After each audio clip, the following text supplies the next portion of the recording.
Welcome to my YouTube channel ఎగ్నా educational zone. కూటమి ప్రభుత్వం అధికారంలోకి వచ్చిన తర్వాత ఏపీ ఉద్యోగ పెన్షన్లకు సంబంధించిన పెండింగ్ బిల్లులను విడతల వారీగా చెల్లిస్తామని చెప్పినటువంటి నేపథ్యంలో మొదటి విడత చెల్లింపుల్లో భాగంగా ఎవరెవరికి చెల్లింపులు జరిగాయో జరగలేదో అనేటువంటి విషయం గురించి ఒక చిన్న విశ్లేషణ అయితే మనం ఈ వీడియోలో తెలుసుకునే ప్రయత్నం చేద్దాం. తెలుసుకునే ముందుగా ఫ్రెండ్స్, వీడియో మీకు నచ్చినట్లయితే ఒక లైక్ చేసి ఛానల్ని సపోర్ట్ చేస్తారని ఆశిస్తూ ఇక వివరాల్లోకి వచ్చినట్లయితే ఏపీ ఉద్యోగులు మరియు పెన్షనర్ల పెండింగ్ బిల్లులు చెల్లింపుల తాజా సమాచారం.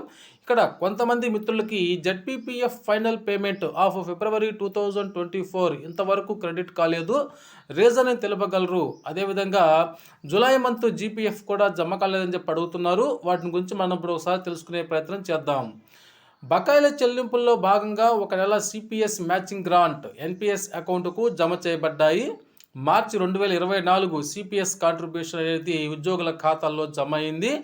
బకాయిల చెల్లింపుల్లో ఉపాధ్యాయులకు కేవలం జూన్ 2024 వరకు అప్రూవ్ అయిన పిఎఫ్ లోన్స్ మరియు మిగిలిన ఉద్యోగులకు సెప్టెంబర్ 30, 2024 లోపు ఉన్న పిఎఫ్ లోన్లు మాత్రమే జమ అయినవి.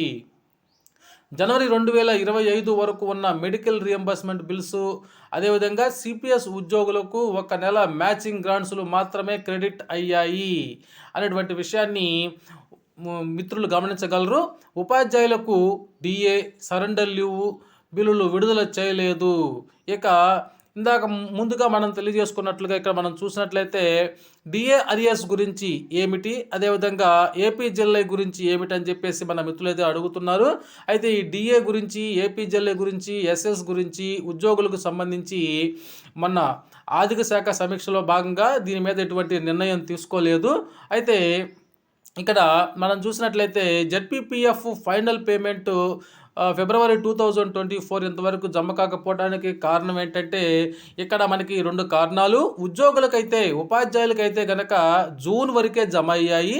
అదే మిగతా ఉద్యోగులకైతే సెప్టెంబర్ లోపు జమ అయ్యాయి. అది కూడా సెప్టెంబర్ లోపు కూడా 10 లక్షల రూపాయల లోపు ఉండేటువంటి బిల్లులు మాత్రమే ఆ ట్రెజరీల పరిధిలో జమ అయ్యాయి.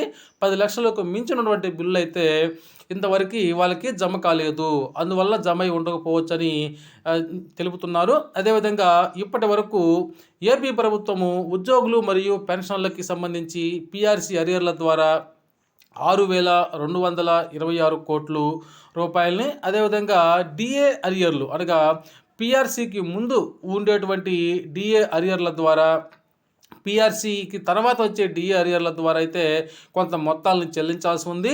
పిఆర్సీకి ముందు వచ్చే డిఏ అరియర్లు వచ్చేసి 1,136 కోట్లు, పిఆర్సీ తర్వాత డిఏలు వచ్చేసి 5,000 కోట్లు.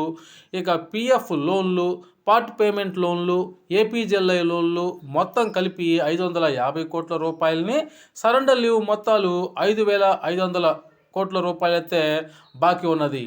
ఇవి కాకుండా సిపిఎస్ భాగస్వామ్యం ద్వారా మరో 3,000 కోట్ల రూపాయలు అయితే చెల్లించవలసి ఉన్నది. అనగా మొత్తం మీద ఉద్యోగులు, పెన్షనర్లకి ప్రభుత్వము 20,000 కోట్ల రూపాయలు అయితే ఇంకా పెండింగ్లో ఉన్నాయి.